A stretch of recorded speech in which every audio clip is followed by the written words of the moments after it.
Now, in a time when public trust in governance is more critical than ever, the Open Government Partnership (OGP) provides a unique platform that brings citizens and governments together to co-create solutions for transparency, accountability, and participation.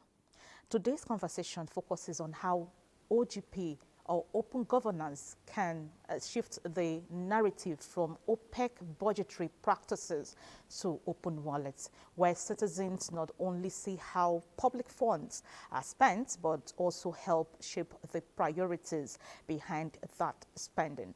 Joining us is Mr. Uchenna Arisukwu, Civil Society Advisor for Nigeria's Open Government Partnership, a role he has held since 2016 with support from the Foreign, Commonwealth and Development Office, FCDO.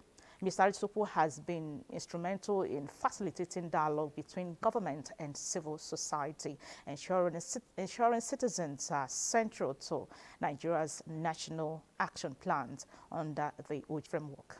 Thank you for joining us, Mr. Arisukwu. Thank you so much, Nick, and good morning to the viewers. Great. It has often been emphasized that OGP is fundamentally about citizen participation. In practical terms, citizens really influenced government spending decisions through the OGP process in Nigeria. Okay, thank you, Nick. I would say that is in a process. When we joined the OGP in 2016, and by the way, OGP promotes citizens' participation in the governance process.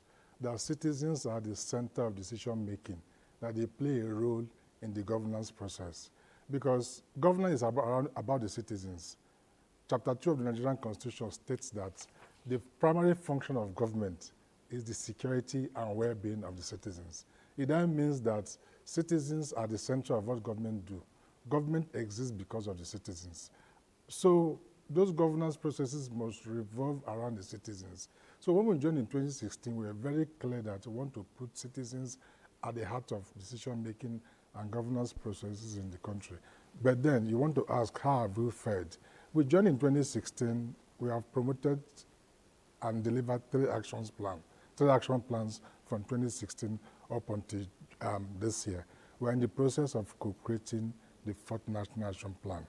And OGP models that co-creation process where government and civil society sit together to begin to design these actions and implement them. Now, what is the role of civil society in the entire conversation? Civil society are the ones who better understand the issues with the people because they work closer with the people. They know the nuances, the wishes, and the aspirations. So they are amplifying the voices of the citizens to that table where they see with government to co-create these issues. So far, so good. Take, for example, the budgetary process. It's becoming a lot more participatory, where citizens are now making input into what goes on into the budget at the different states. The budget is now open, available, online, where people can go there and see what has been budgeted for, how is the spending process. Then we also have established the NOCOPO under the OGP.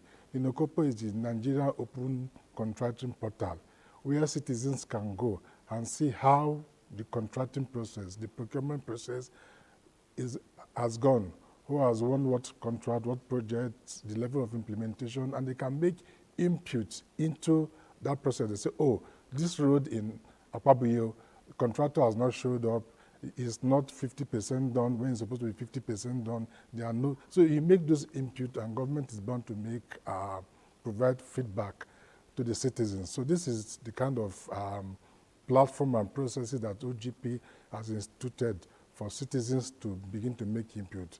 But I'll tell you what's currently going on. When this present administration came, I must give credit to the administration. They said, look, we want to really be intentional about how citizens engage the government. If you recall, the president from day one has given a marching order to the MDs to say, look, you must have quarterly engagement with citizens on your policies, plans, and actions. There's an 8-point agenda, the 8 presidential priorities that the Office of the Presidential Advisor on policy and coordination is coordinating. Now, so when we got that directive for the president, I said, no, as OGP, we need to plug into this process, because that's what we've been clamoring for all the years in 2016, that government, please create that avenue, create that space, create that window for citizens to effectively engage. So we are now in the process of engaging the MDAs on this quarterly basis to say, look, Education Ministry, what are your plans and actions for the next quarter, for the next 6 months? What are citizens' input into it? How do we measure what citizens have made input into? And how many of those citizens' input was reflected in the final policy document? That's what we are currently doing. We have mob CSOs along the MDAs to say, if you have capacity and skills around head, you engage the head, infrastructure ministry, different ministry, and so everybody begins to engage those ministry and hold them accountable, because the president has been intentional around that citizen engagement. All right, Mr. Arisukwu, there is growing concern about government focusing too heavily on funding projects rather than policies. Why is this distinction important, and how can OGP help shift that focus? Yes, citizens play a key role in shaping government decision and government policies. When you don't participate, when you don't engage, government can do what they want to do. But because we are the citizens, we hold the ace. We hold the office of the citizen is the most important office in the office. So the government responds to the citizens. The government should be responsible to the citizen. When we begin to engage, begin to ask questions, begin to make demands, accountability demand on government, then there's bound to be a shift on how government does this thing. Yes, government might focus on funding, but then implementation is very, very key. We must see those monies begin to yield results for us. We must see the money work for us. You can allocate several billions on a particular project, but if citizens are interested, how does that translate to a better living condition for me at the end of the day? It's not the allocation, it's the implementation, it's the effectiveness that at the end of the day, that this road that was awarded X amount, this health center that was awarded X amount, it's brought to fruition, and I can step in there and get medical care. I can drive on that road without a pothole. I can enjoy basic amenities because it has been implemented to a letter. So the job of the citizens is to follow through. Because most times people stop at, budget has been budgeted for, we have X amount in the budget, and they have allocated this, we are good. No, you need to follow through. Where are those projects located? Are they being executed? All right. Are they being finished to the finish line where people can actually take benefit for it? So that's what citizens, so it's a clarion call for citizens to follow through the process. So what would you say have been the major milestones and challenges in promoting open government in Nigeria? 2 points. So milestones and challenges. So since 2016, there have been some major milestones. One, and very important for me, is that government and civil society now sit together to collaborate. Before now, state and non-state actors, government sees civil society as mostly noisemakers, people who are troublesome. But OGP said, no, look, listen. The function of government, the primary function of government is security and well-being of the citizens, right? Civil society also exists to complement government for the well-being of the citizens. It then means government and civil society have the same objective, have the same goal. So if we have the same objective and the same goal, we don't need to fight, we need to collaborate. Look at those areas of complementarity and begin to advance our causes. So OGP has been able to bring government and civil society to work closely together in that partnership to be able to advance development. That's one. Two is that there are some reforms that are evolving and ongoing. For example, I have made reference to the Inokopo Pata. There's also the beneficial ownership that the CAC is running. So that portal is a one-stop shop where you go and see all the beneficial owners of companies in Nigeria. A beneficial owner is the primary person, is the person who has influence, is the person of influence. They call them persons of significance who run those companies. You can see companies can exist before now. You go to CAC, you see board of directors, but the main people who run the show are not listed there. So that's how you see companies begin to do stuff like illicit financial flows, terrorism financing and all, because the main masquerades are not unearthed, they are not, but now it's mandatory that companies will, on that portal, state those who have significant control. So if you begin to misbehave, they can trace it to the people who are behind that company. Right. Then there's also improvement in how government uses the FOI. The response to the FOI has improved.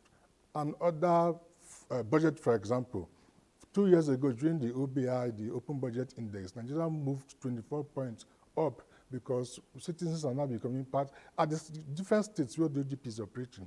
Citizens are an integral part of the governance, the budgetary process. From day one, citizens are consulted, what do you want to see in the budget? Civil society drive, and everybody is part of it. So that's inclusive process.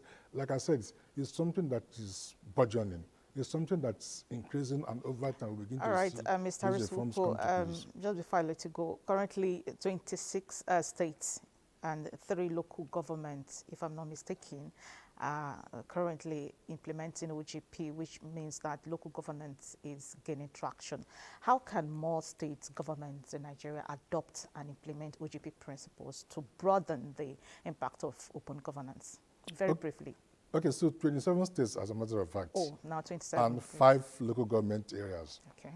So the idea, when we joined the OGP, we said OGP, if it's only at the federal level, it won't be useful to those, because remember, OGP is for the people, and they mostly live in those fringes of the subnationals. We now say, look, states should come in. When states come in and are implementing the OGP, we'll devolve more into local government areas. We want to meet the people where they are. That is the idea. So there's a advocacy and push for more local government areas to sign into the OGP, especially now that we are having this local government autonomy conversation, where more monies are going to that level of governance. And local governments are the people closest to the grassroots. So the people there need to engage in the governance process from that level. So the push is for more local government areas to join the OGP, so we can begin to cascade and evolve the OGP to the people where they actually are. That's what we are doing now. All right, Mr. Uchenna Arisukwu, it was a pleasure having you on Business Express. Thank you. Thank you so much.